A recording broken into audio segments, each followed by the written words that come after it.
Hello everyone!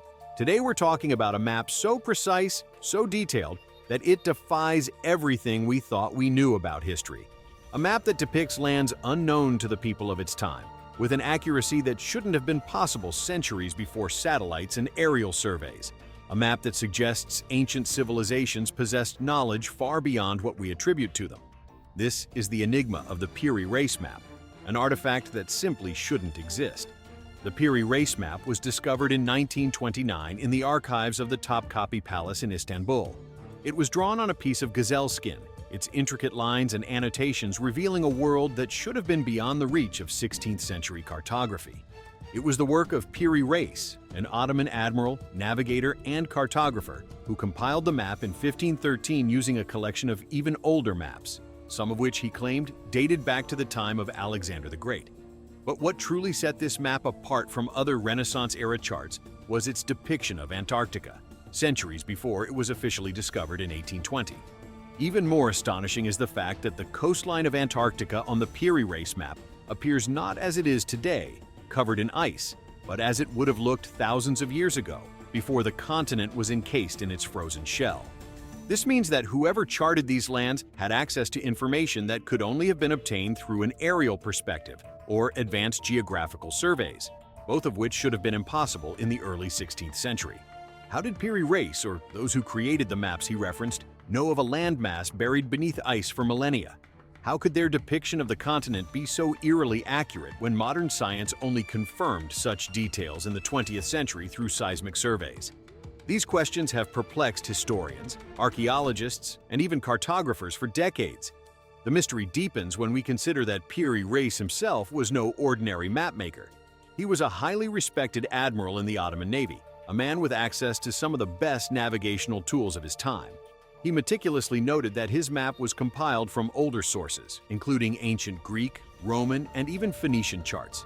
This suggests that knowledge of Antarctica's true form predates even the Ottoman Empire by centuries, perhaps even millennia.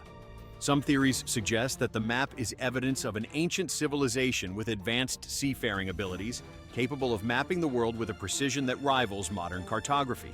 Could this be proof that a forgotten civilization once had the means to explore and chart the globe long before the rise of known historical powers? Some point to the lost civilization of Atlantis, believed by some to have been highly advanced before its supposed disappearance. Others speculate that extraterrestrial influences played a role in imparting this knowledge to early human societies. Mainstream historians, however, offer a more conventional explanation. They argue that Piri Reis had access to a now-lost collection of maps created by ancient mariners who gradually pieced together the world's coastlines over generations. The resemblance of Antarctica's coastline to its ice-free state, they suggest, could be coincidental or the result of errors in interpretation. Yet, even with this rational perspective, certain aspects of the Piri Reis map continue to defy easy explanation. One of the most debated aspects is the level of accuracy in the map's longitudinal measurements, something European explorers struggled with until the development of precise timekeeping instruments in the 18th century.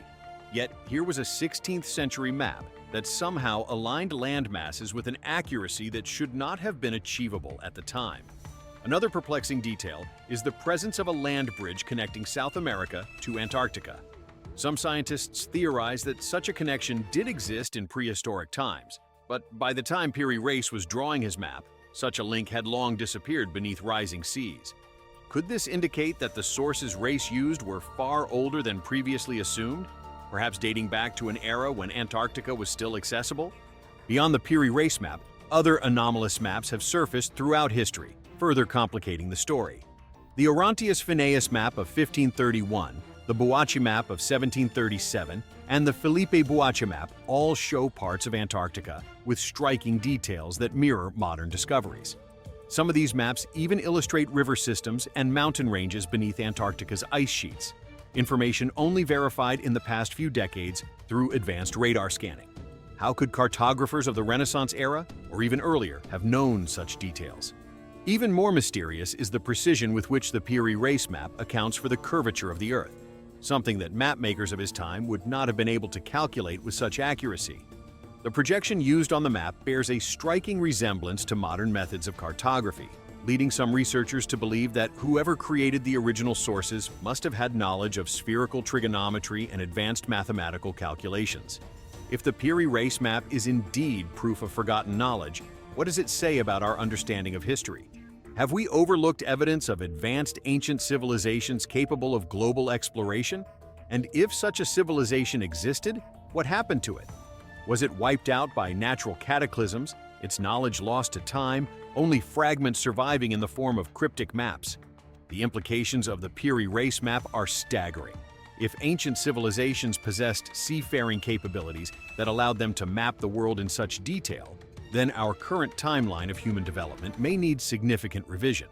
It raises questions about other historical anomalies: pyramids aligned with celestial bodies, unexplained megalithic structures, and myths of lost golden ages recounted in cultures across the globe. Furthermore, if this knowledge existed in ancient times, who or what was responsible for its preservation? Was it passed down through secretive societies, hidden from mainstream historical records? Were there once ancient libraries, now lost to war and disaster, that held the keys to this knowledge? Perhaps the true origin of the Piri Reis Map will never be known. Perhaps it is a relic of a time we cannot yet fully comprehend, a fragment of knowledge hinting at a much deeper and more complex history of humanity. Whatever the case, one thing remains certain: this is a map that should not exist. And yet it does, challenging everything we thought we knew about the past, daring us to question the very foundations of history itself.